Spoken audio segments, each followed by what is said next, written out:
S S ಟಿವಿಯಲ್ಲಿ ಜಾಹೀರಾತು ನೀಡಲು ಈ ನಂಬರಿಗೆ ಸಂಪರ್ಕಿಸಿ. ಈಶಾ ಪ್ರೊಡಕ್ಷನ್ಸ್ ಅಡಿ ಕೆ ಮಂಜು ಹಾಗೂ ರಮೇಶ್ ಯಾದವ್ ನಿರ್ಮಿಸಿರುವ ಡಾಕ್ಟರ್ ಎಸ್ ನಾರಾಯಣ್ ನಿರ್ದೇಶನ ಮಾಡಿರುವ ಮಾರುತ ಸಿನಿಮಾದ ಟ್ರೇಲರ್ ಬಿಡುಗಡೆಯಾಗಿದೆ. ಸಹಜವಾಗಿ ನಮ್ಮ ಸ್ಯಾಂಡಲ್ವುಡ್ನಲ್ಲಿ ಎಸ್ ನಾರಾಯಣ್ ನಿರ್ದೇಶನದ ಸಿನಿಮಾಗಳಿಗೆ ಬೇರೆ ಲೆವೆಲ್ ಫ್ಯಾನ್ ಬೇಸ್ ಇದೆ. ಈ ಮೂಲಕ ಎಸ್ ನಾರಾಯಣ್ ಅವರು ಮತ್ತೆ ನಮ್ಮ ಸ್ಯಾಂಡಲ್ವುಡ್ಗೆ ಕಮ್ಬ್ಯಾಕ್ ಆಗಿದ್ದಾರೆ ಅಂತಾನೆ ಹೇಳ್ಬಹುದು. ಹೌದು, ಶ್ರೇಯಸ್ ಹಾಗೂ ದುನಿಯಾ ವಿಜಯ್ ಪ್ರಮುಖ ಪಾತ್ರದಲ್ಲಿ ನಟಿಸಿರುವ ಈ ಸಿನಿಮಾದ ಟ್ರೇಲರ್ ಅದ್ಭುತವಾಗಿ ಮೂಡಿಬಂದಿದೆ.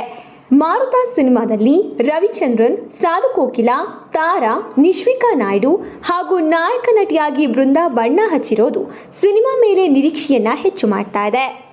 ಟ್ರೈಲರ್ ನೋಡಿದ ಮೇಲೆ ನಮಗೆ ಅನಿಸೋದು ಏನು ಅಂದರೆ, ಒಂದು ಫ್ಯಾಮಿಲಿ ಕಥೆಯನ್ನು ಒಳಗೊಂಡು ಅದರ ಜೊತೆಗೆ ಸಮಾಜದಲ್ಲಿ ನಡೀತಾ ಇರುವಂತಹ ಕೆಲವು ದೌರ್ಜನ್ಯಗಳ ವಿರುದ್ಧ ಧ್ವನಿ ಎತ್ತುವ ರೀತಿ ಈ ಸಿನಿಮಾ ಕಾಣಿಸ್ತಾ ಇದೆ.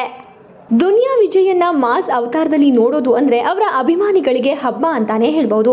ಅದೇ ರೀತಿ ದುನಿಯಾ ವಿಜಯ್ ಹಾಗೂ ಶ್ರೇಯಸ್ ಅವರು ಮಾಸ್ ಅವತಾರದಲ್ಲಿ ಈ ಸಿನಿಮಾದಲ್ಲಿ ಕಾಣಿಸ್ತಾ ಇದ್ದಾರೆ.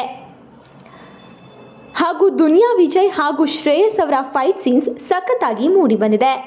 ಬೃಂದಾ ಹಾಗೂ ಶ್ರೇಯಸ್ ಲವ್ ಸ್ಟೋರಿಯೂ ಕೂಡ ಸಿನಿಮಾನ ನೋಡಬೇಕು ಅಂತ ಹೇಳಿ ನಮ್ಮನ್ನ ಮತ್ತಷ್ಟು ಆಕರ್ಷಿಸ್ತಾ ಇದೆ. ಈ ಸಿನಿಮಾದಲ್ಲಿ comedy, love story, family emotion, action ಎಲ್ಲವೂ ಸೇರಿದ್ದು ಕಂಪ್ಲೀಟ್ ಎಂಟರ್ಟೈನ್ಮೆಂಟ್ ಪ್ಯಾಕೇಜ್ ಅಂತಾನೆ ಹೇಳ್ಬಹುದು.